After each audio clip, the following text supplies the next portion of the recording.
welcome everyone to this session where I will tell you about a Danish roadmap for green fuels to transport and industry. And that is not solely linked to energy storage as such, but very much to the power to X, so to the synthetic fuels for transport and industry. The reason for me to speak to you here is that I think it's interesting for you, for myself at least, to tell you how we in Denmark have organized our whole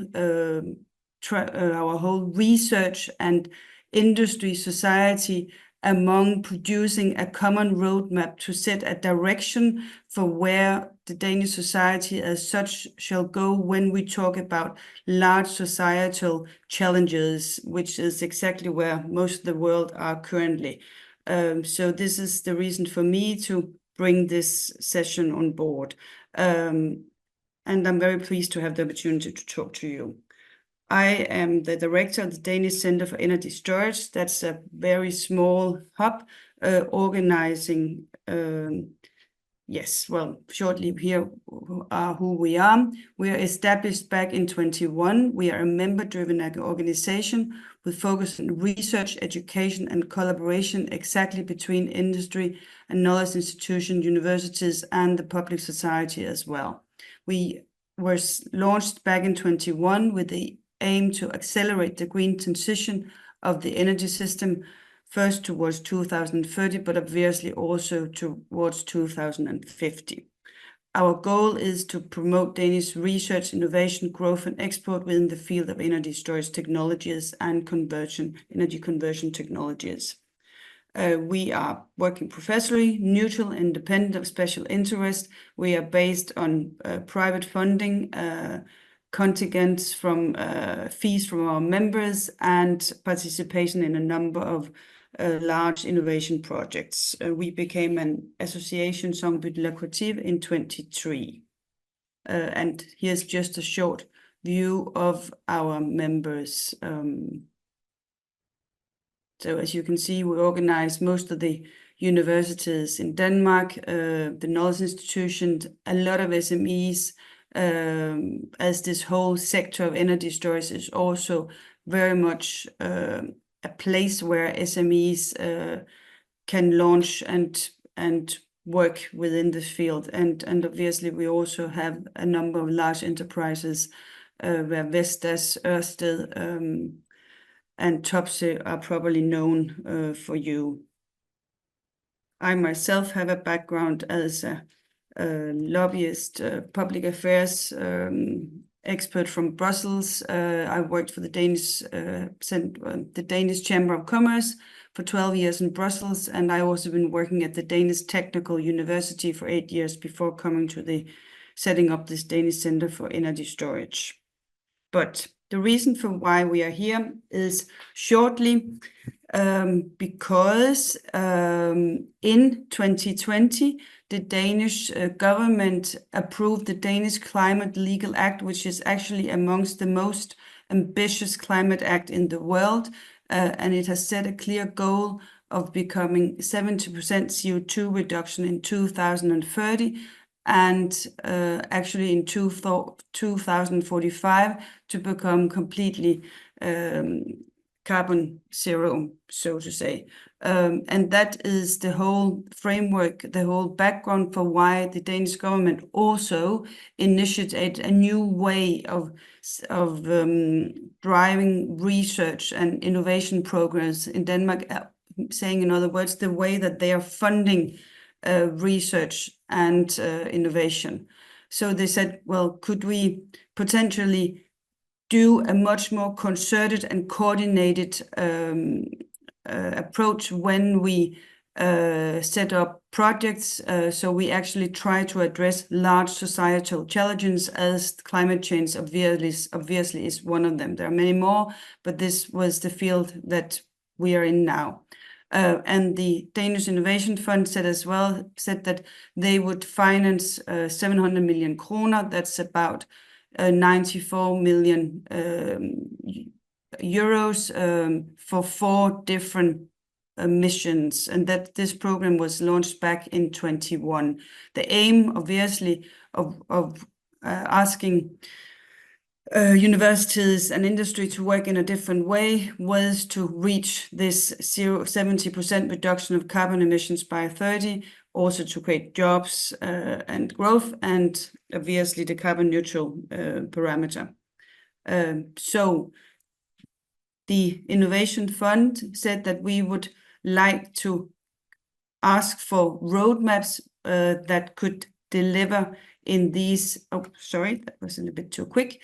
So deliver an overall vision, a pathway, a concerted pathway towards delivering on these goals. And the one that I am talking to you about now is the green fuels for transport and industry. So power to X, which here means power to synthetic fuels, and the X obviously means both to jet fuels, shipping, and the heavy transport, and obviously also to the industry. That's the one we were focusing on.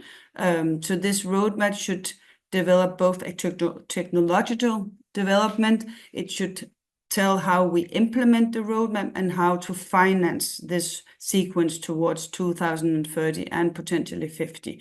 And it should as well be based on the most excellent research, the Danish strongholds that was available. And this roadmap should work as a Bible for how the Danish society works towards achieving these large goals. Obviously, when we talk about green fuels for transport and industry, it is a question of driving down the cost of producing these green fuels. That's the main obstacle, as these green fuels are 3 to 5% much more expensive than the fossil fuels. It should as well create jobs, export and develop business. Otherwise, it's hard to build this whole sequence. And possible tools, when you look at technologies, I won't read out this whole list, but it goes really covering the entire value chain from LCA to feedstock industrialization, upscaling of production, market development, regulation, involving of behavior, getting people on board, integration of various technologies, security of supply, and you can read further. So obviously that is a task to develop a roadmap that takes the scope of all these technologies and more behavioral changes in the plan.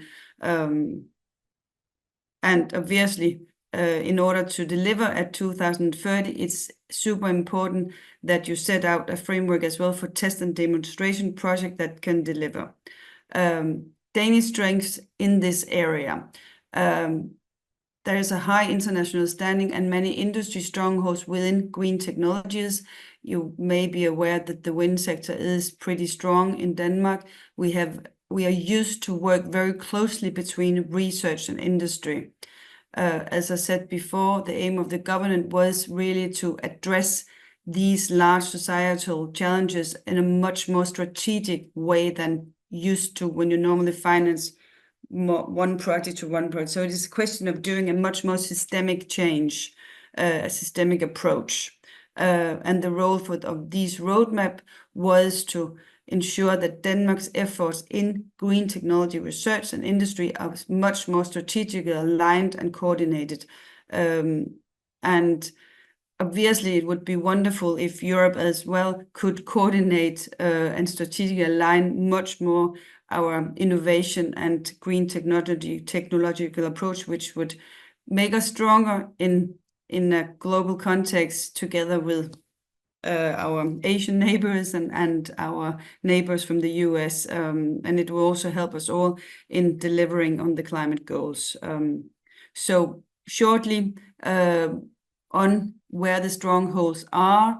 So energy source, I just shortly mentioned that Denmark is very strong in the wind sector and biogas as well. We have off-takers for this whole green fuels. So we are a maritime nation. We have aviation and the need for land transport. in terms of infrastructure, storage, and integration, we have pretty well-developed systems. We have a strong electricity grid, a gas grid, district heating system, which is very, very developed in Denmark. We have energy storage. We are pretty much digital nation, and we are used to sector couple the various sectors together. So also to benefit from all the excess heat that these potential big power to X constructions will produce. As I said as well, we have strong leading companies in this area. Vestas, Topsø and Ørsted are some of them who are very strong. We have leading universities, clusters who wanted to work together in this value chain. And we also have a number of leading technologies when you talk about power to X. We have a pretty sort of a transparent system in terms of the way that we have a well-functioning environmental governance and management system. We work closely with both the national and the public authorities when we are rolling out this whole energy system change that Denmark is currently in the process of. And there you have some big projects to the right. This is a table from 21, and obviously the numbers have changed since 21. So well, check them if you want to have an updated view. This is the one we worked with in 21. Very short, over 7 weeks, we developed a roadmap as a response to the Danish Innovation Fund on both addressing technological implementation and financing, delivering on the goals that we had to do. We had more than 100 partners that you can see over in the list to the right. And we actually managed to deliver a roadmap which gave a holistic view towards 2030 and 50. Luckily, I can say it was Corona, so that was the only reason why we managed to gather so many different companies and university experts across Denmark. You may think that Denmark is small, that's true, we're just about 6 million inhabitants, but though you can't gather them in one room to produce such a paper within such a short time. So actually, I can say it was a big advantage that it was Corona. So we had all these wonderful views from more than 200 people to this roadmap, which is a little bit of a peculiar situation. However, these roadmaps developed on green fuels for transport clearly define the challenges and the gap, the strongholds, and the key activities. And the Innovation Fund found that our roadmap was so persuasive, so to say. So they gave us the 94 million euros for a kickoff to build this alternative way of working together.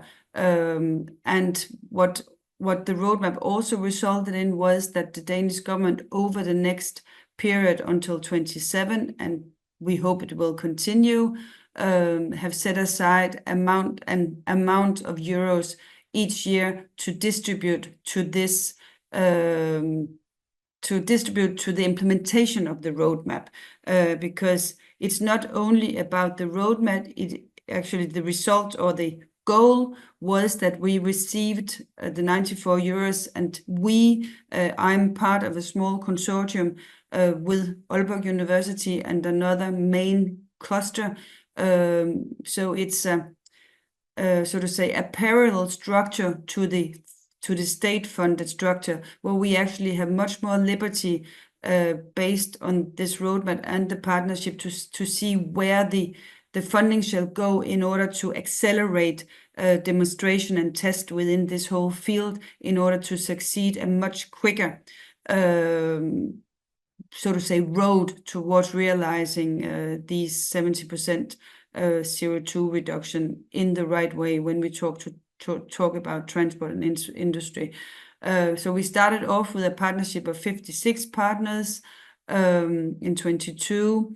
We have today in 24 110 partners within this whole partnership who are delivering on the roadmap. We currently are funding 21 projects for the sum of more than 300 million euros, because all partners that receive funding, that's the usual structure, that you also have to put your hand on the hot plate yourself in order to receive some of these national funding. These funny names doesn't say much to you, but that's just to say that these projects that are funded through the roadmap actually cover very widely, from electrolysis, converters, system integration amongst the various systems, public involvement at local level, methanol to jet, and also in terms of creating safer and faster power to X, you need a lot of certification, a lot of security certification, and that's actually what the safer and faster power to X looks into. All these projects can be studied in English at the Mission Green Fuels website that you can see below at this page. Right, and this is what came out of the roadmap. This is the partnership that is now running with all these companies, and you can say that this is a closed club where people easily can get in contact, and with the funding that comes out of the yearly, so to say, the yearly support that we get from the National Innovation Fund, is that we can accelerate and support projects through calls where all these partners have a favorable position in terms of being able to access these funding through calls. And what is definitely also interesting is that foreign partners can join this partnership based on the roadmap. That's actually my last slide, because you can join this Mission Green Fuels if you are interested and if you have specific expertise in this field, and connect with some of the existing partners. And obviously, when we talk about big projects working in a concerted way, it's always interesting to get access to knowledge which you think you may need. So this was a short, I don't know how short, well, maybe, yeah, more or less within the timing for how we in Denmark have developed so to say, a common approach responding to some of the large societal changes, to managing to bridge between so many different actors in a quick way. Okay, many thanks, Anne-Marie. This yeah, for 7 weeks, this is a lot of results, to be honest. I'm very much impressed, and I have to say, yeah, I noted some questions, but I don't want to go first. So if there is anyone in the audience who has some question, feel free to ask directly. You can raise the digital hand. Yeah, we have one, please. Elizabeth, feel free to ask. Sorry, it was a mistake. Okay. So no question, or? Okay, maybe not. Yes. So maybe someone else has any question, or someone wants to write in the chat. Okay, if not, I can give you some time to think and take the chance to ask, because I saw that, I mean, this is really a huge amount of different participants you showed there in the slides. How was the reactions, especially for companies who have to make, I mean, they have to, yeah, there are many decisions to make for them, also for the time ahead, for a lot of things to consider. How was the reaction? Like, was it more like they are happy to get a guideline until 2050? What is the best way to go? Or did it more feel like maybe a limitation in the beginning?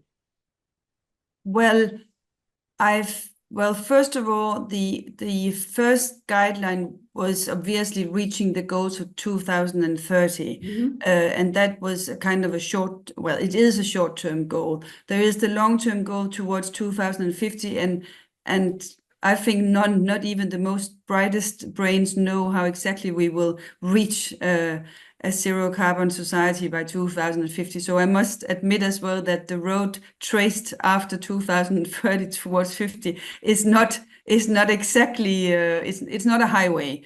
But I must say that companies were very keen to plug into this exercise that we started back in that was started with this 7 weeks intense process, because there is a need to and a wish to share information with research as quickly as possible. And as again, the road is not clear. So there actually was an interest in this.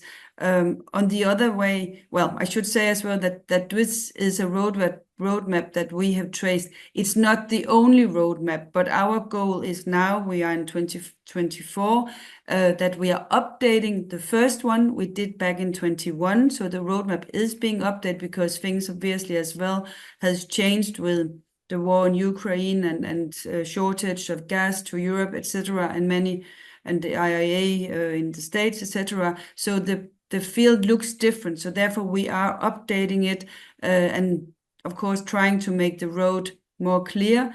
And we are also having the aim that this will become the national roadmap for Denmark as such. But there's still some work to do there. Yes, I can imagine. And I guess it's no matter how well thought everything is, there's always flexibility needed in order to change whatever in the environment and everything else changes. Yes. And just to be sure, so you said it's international possible to join the Mission Green Fuel? Okay. Oh, that's nice. So maybe we can also put the link or something in the chat if you want, so everyone in the audience can have a look or maybe find it directly. Yeah, it's actually absolutely possible. The only thing is that you, as a partner, shall have relevant knowledge and information in the field of working with green fuels. But as you can see, it can be very, very large. It can be on people's attitude towards green transition, as to actually the production of green technologies that are relevant within this field, because then you can, and it's free to join. Okay, yeah, that sounds good. I think that's a good, it's always good to make it as transparent and open as possible and everyone can share the information. Okay, so I'm not sure, is there any more question? I think we have a shy audience today after the summer break.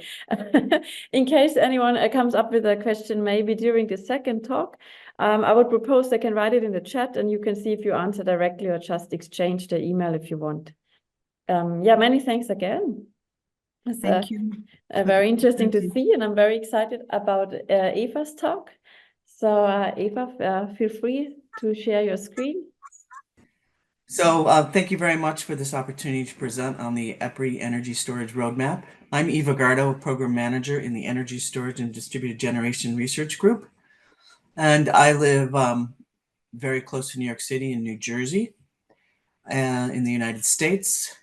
And I've been in the energy industry for about 40 years, starting in nuclear and then fuel cells, and then managed a solar company and worked at a utility, and now I've been at EPRI now for 5 years. EPRI is the Electric Power Research Institute, and I'm going to provide you some information about EPRI, about our energy storage research at EPRI, and then specifically about the energy storage roadmap, and then some other energy storage resources that you can access and use.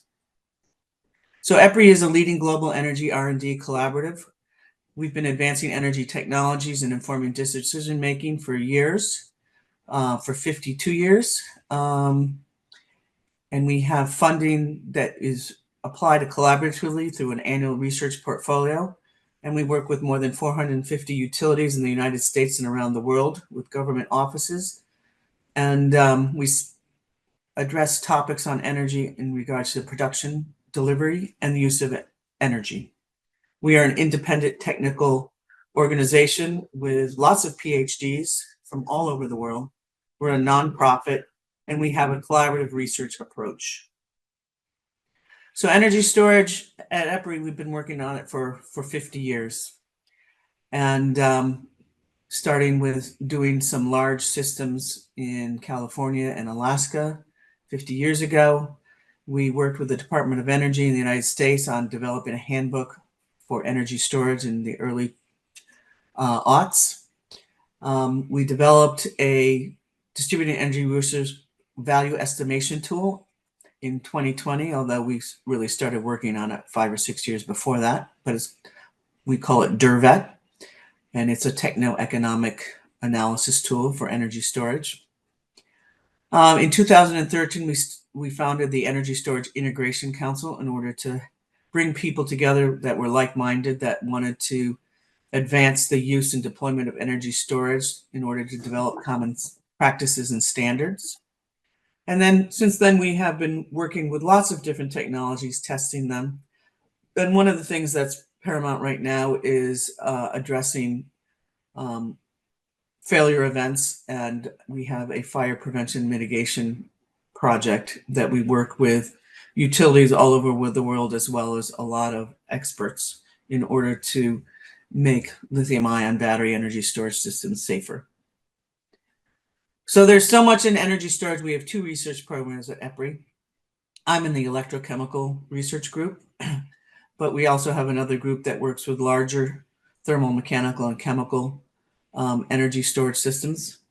And some of our hydrogen work is actually done in a special project. We have a low carbon research initiative that is really looking at hydrogen for the future. And we have, these different technologies for different purposes. So the electrochemical energy storage research program that I work in, which is, the initiation of the energy storage roadmap. This is our structure, and we use this structure to compartmentalize work. We also, of course, work across the different groups and with other research programs at EPRI in order to advance the deployment and use of energy storage. But we're using this structure to help, manage and develop our roadmap.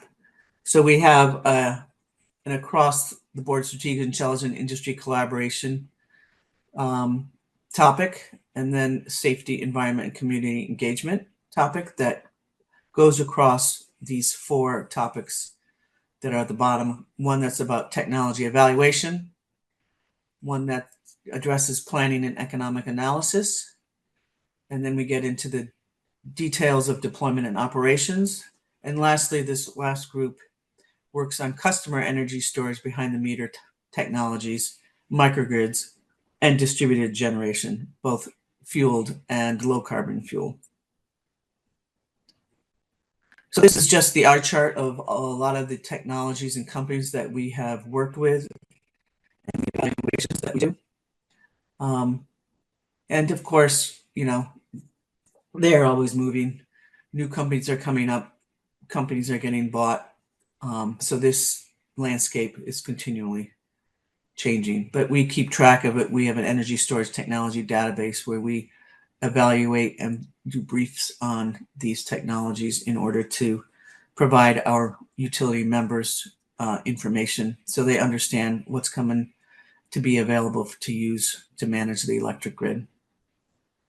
So I wanted to get into the specifics of the EPRI Energy Storage Roadmap. So this is the cover on the right is the cover of the document that is going to be released next week. But this is the 3rd version. We originally developed it in 2020 and then updated it with more detail in 2022. And it's developed, reviewed, and updated with and at the behest for the EPRI utility members. However, it is a free and publicly available document, and you can download it for your use and your reading pleasure. But what we've done in the last year is we worked with our utility members, and they thought it was be a wise thing to update it and to revise it. And this revision looks beyond 2025 and simplifies it and improves its usability both for EPRI and others. We've provided clarity.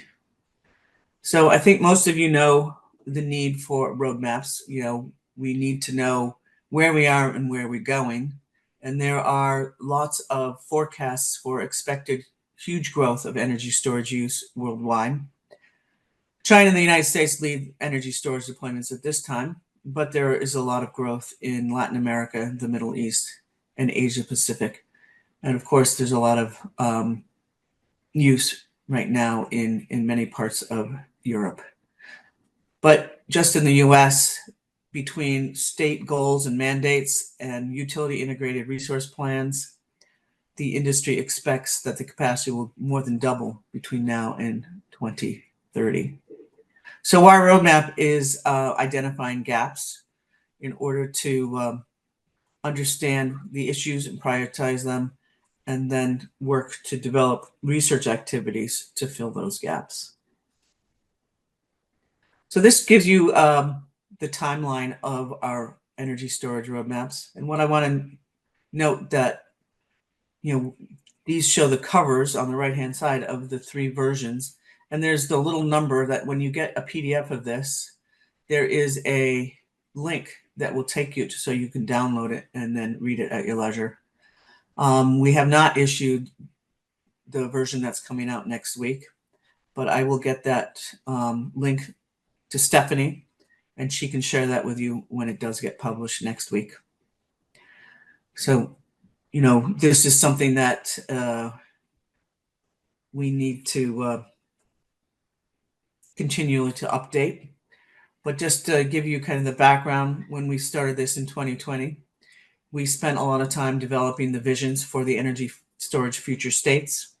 And we categorized into future state pillars based on EPRI's mission in 2020, which was for a safe, reliable, affordable, and environmentally responsible electricity. And those four pillars are safety, reliability, economics, environment. But we added innovation because you really can't do much without innovation. And we had 15 future states.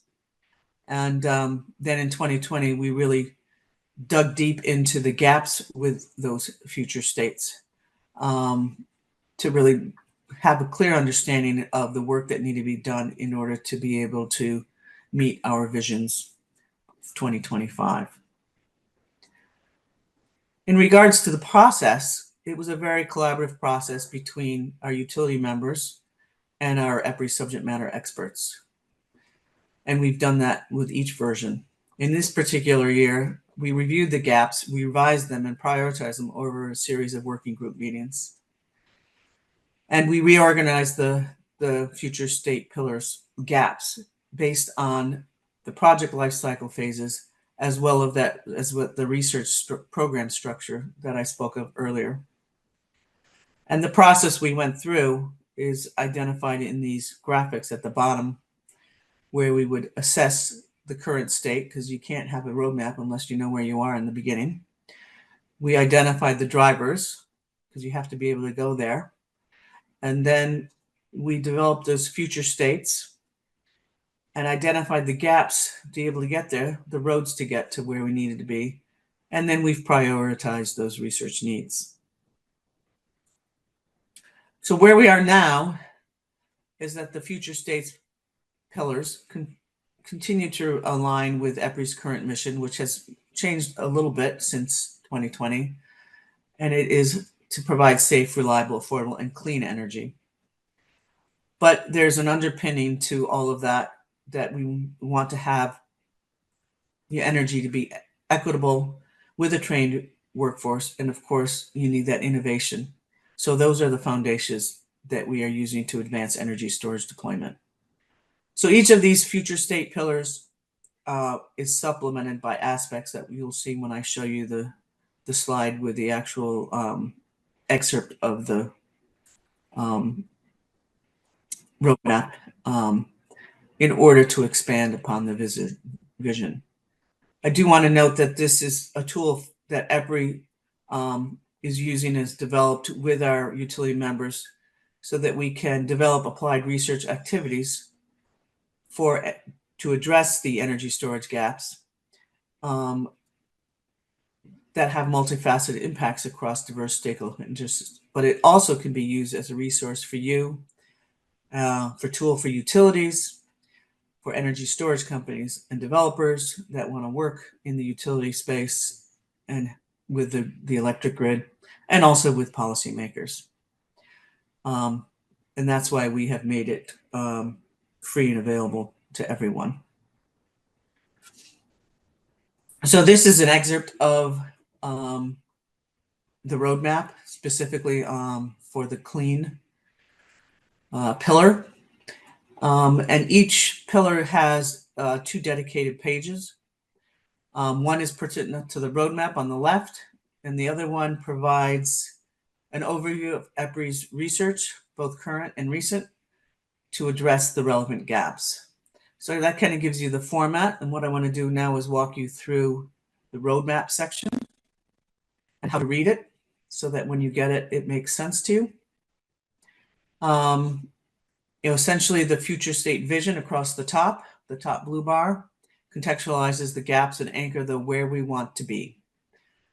And then below it, in the light blue box, that describes the future state in more detail with several different aspects that address and incorporate equity, innovation, and a trained workforce.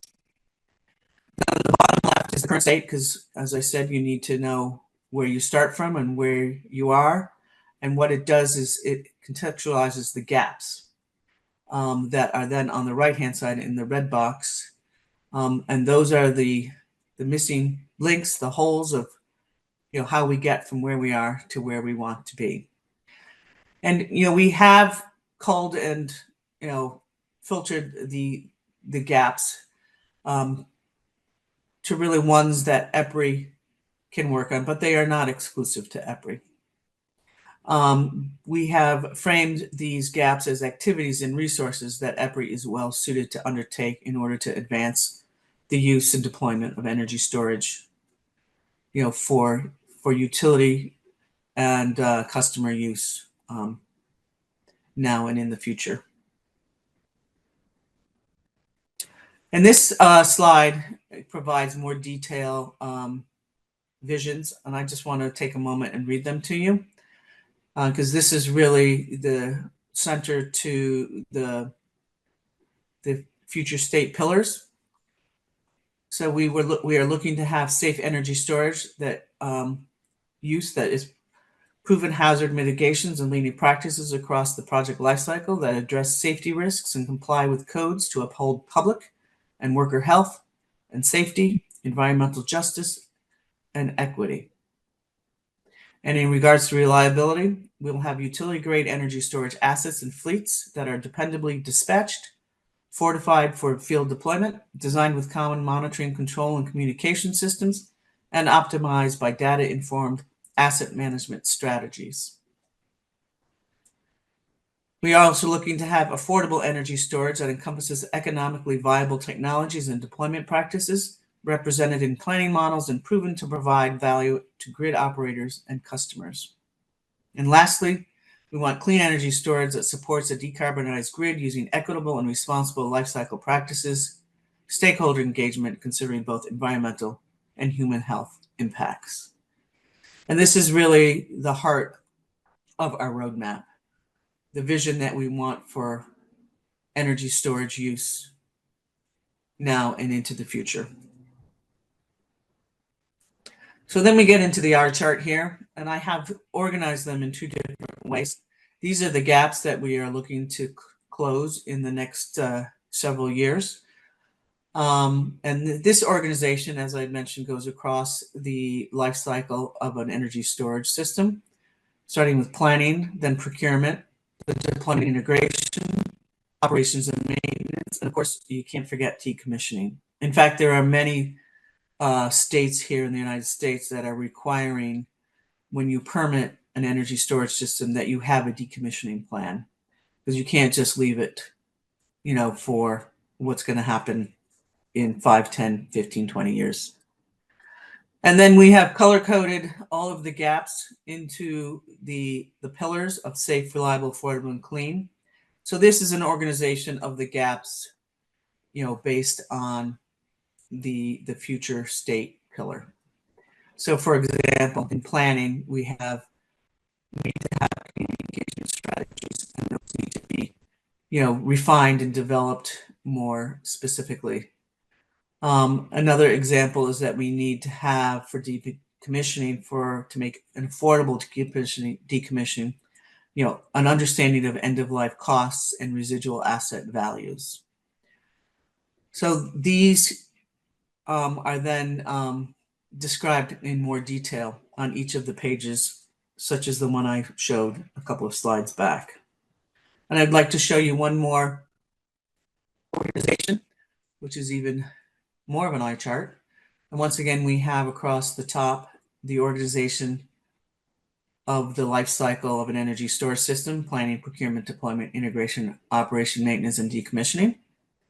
And what we have down the side here is the organization of EPRI's research programs. You see the top one is safety, environment, and community. The second one is technology evaluation. The third is planning and economic analysis. The fourth is deployment and operations. And then the last is customer, energy storage, microgrids, and DG. Now, if you note, there's multiple colors in each one of these boxes. So there are research gaps that need to be addressed from each of the future state pillars categories into our research program. This helps us to be able to meet and fill the gaps based on the prioritization of our utility members and government organizations that are helping us move energy storage use and deployment forward. So this is the culmination of the energy storage roadmap discussion. I just wanted to take a couple moments to share with you other resources that are available to you for your free use and application. We have a storage wiki site that has several different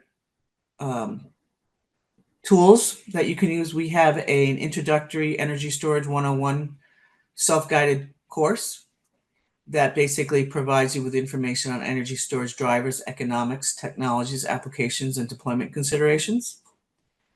We have the Distributed Energy Resource Value Estimation tool, tool and user guide.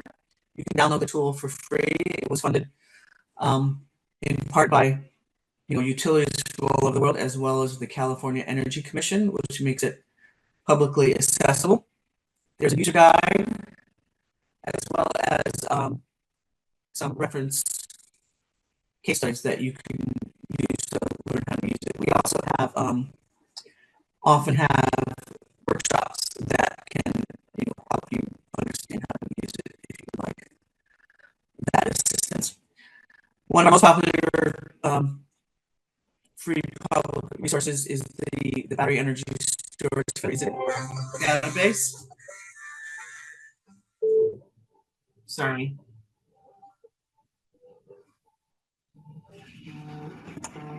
Okay, there we go. The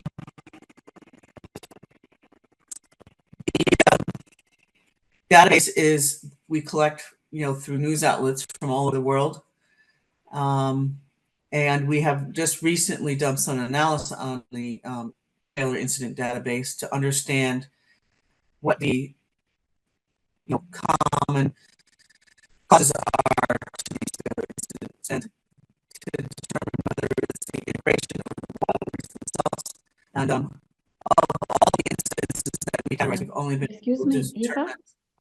Yes. The last, sometimes they were a little strange. I'm not sure if it's just for me with the transition, or if you all hear a little bit sometimes. Problems to understand the sentence. Would you mind to, after you declined the call, to repeat what you said? Maybe a bit slower. I'm not sure what's the reason, to be honest, because nothing else is happening. But yeah, please, if you won't mind to repeat regarding what what you said after you declined the call. Thank you. And can you hear me clearly now? It's clear, but every now and then there is a strange effect, voice changing. Yeah, I'm sorry for the call. That might have been the cause for the interruption or the anomaly in the sound. But it sounds okay now. I will talk slower. I think if you talk slower, it's easier to, yeah, before it was a little bit off every now and then. Yeah, thank you. Thank you. I apologize. So the Battery Energy Storage Failure Incident Database compiles information about failures. Most of them are lithium-ion failures, energy storage failures, and they are collected from all over the world through media and news articles. And we've recently done analysis on those incidents, and of all the ones that we've collected, we've only been able to determine root causes for about 40% of them. And of those 40%, the primary cause for the failures has been integration issues, and not necessarily batteries. The batteries have caused some incident failures. Okay. But I'm sorry if I have to interrupt again. Please excuse. There are still some issues with the, I don't know, yeah, what the reason is, to be honest. I'm too less informed about this. Yes, maybe it's better without the slides. I'm not sure if this is okay for you, just so that it's easier to follow. Okay. Can you hear me? Can you hear me better now? I closed out. Yes. So is that better now? Yes, I hear you better now. I'm really sorry to interrupt again. It was just, I I wanted to let you apologize. know that we can't really hear. Yes. No, I understand.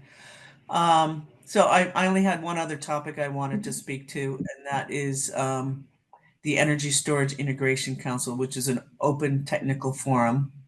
And I'll, after I talk about it, I'll share the screen so that you can see it. And that is the organization that was started 11 years ago.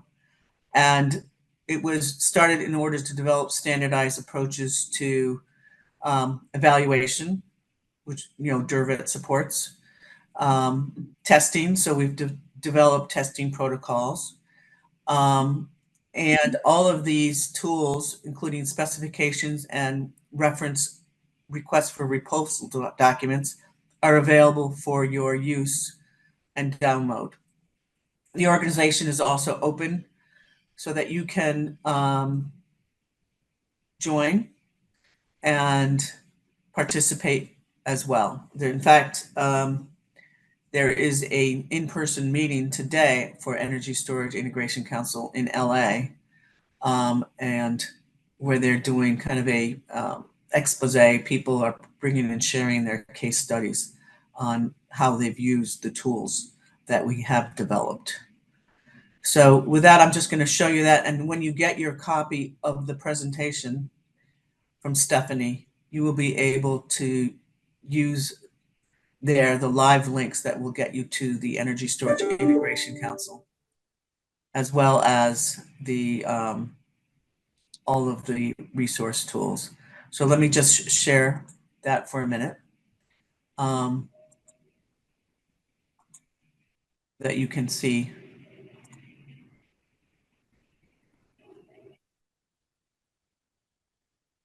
Close the PowerPoint so I could get out to see you, so it'll take a minute just to open it. I'm sorry. Oh, don't worry. Thanks for sharing. It's taking a minute.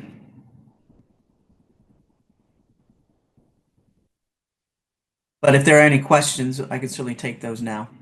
Exactly. Maybe we can take the chance. Someone already can formulate one or write in the chat.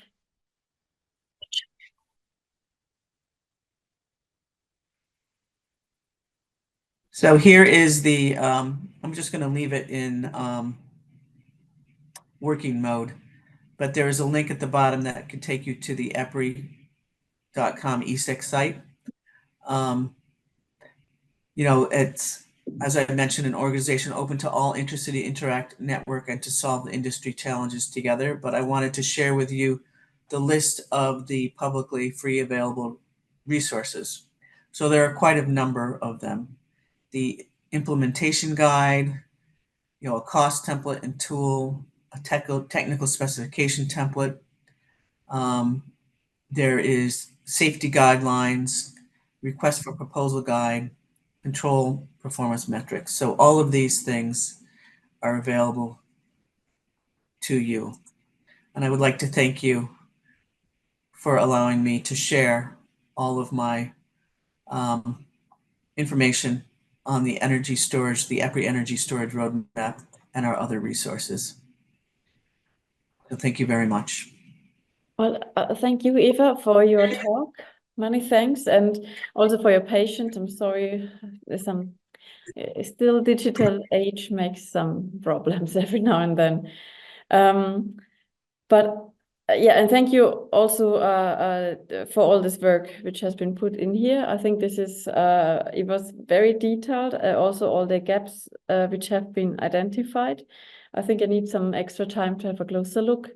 And also the tools EPRI shares, it's really phenomenal. I think it's really a lot. About the slides, I will write an email with the next invitation where you can find them online. So in order you want to download it. Okay, so my question to the audience, are there any questions now? Okay, I think after the summer break, we maybe have to make them ask again. Yeah, Anne-Marie, please. Yes, I would like to know how this two roadmaps and the one that is just on its way, how have it been received by the larger community, not those who are experts, but also by the decision makers? Oh, thank you, Anne-Marie. So the main use is like within EPRI and our utility members, but there have been a lot of people who have looked at it to really kind of understand where the technology development status is in order to help in many ways. Our hope is for it to be read and used by manufacturers and developers of energy storage systems so that they know and understand more clearly how to develop their products to meet the safety, reliability, and affordability issues. And then it's also something that's very helpful for policymakers and regulatory bodies. We have an advisory, an EPRI advisory board that includes not only utilities but regulators and other industry members, and it is shared with them. And I don't have any specific anecdotes on how it's made a difference, but we continue to share it and hopefully expect that it can help in making a difference. And sorry if the sound didn't come through well. I'll follow up with you later. Thank you very much. I got first part of it, and it's really good to know that it's being used and applied, and it's a super important tool in order also to gather some direction and guidelines for this. So thanks a lot. Thank you. Thank you. I think there's one question in the chat. I will ask. It was what can be advices to especially people who works on energy efficiency applications? Is it an advice easy to give, or is it more like probably very much context depending?